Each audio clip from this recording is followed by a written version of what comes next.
L'isola di Sardegna, Tyndale, John Warren Tyndale.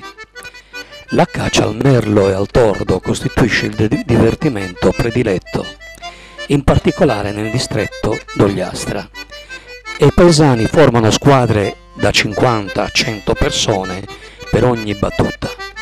Coloro che vi si dedicano solitamente si chiamano is pillonadoris.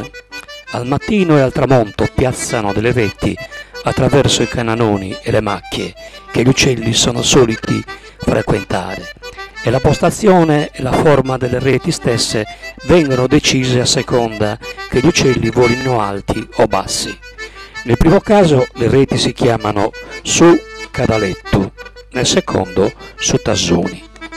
Hanno una doppia piegatura, quella superiore si lascia ricadere nel momento in cui gli uccelli sorvolano l'inferiore, che i volatili nella semi-oscurità non riescono a vedere, e l'urto è così violento che li istupisce e li fa cadere per terra, dove gli uccellatori, nascosti tra i cespugli, li raccolgono immediatamente e sistemano nuovamente la rete.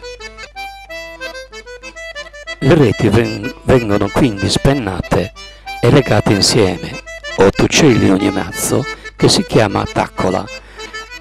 Le modalità di confezionamento per la vendita al mercato sono semplici e sicure, per certi versi simili a quelle per gli ortolani e i beccafichi. Il collo e lo stomaco dei volatili vengono strofinati col sale e quindi gli uccelli vengono ricoperti di foglie di mirto e sistemati in modo da non entrare in contatto l'uno con l'altro.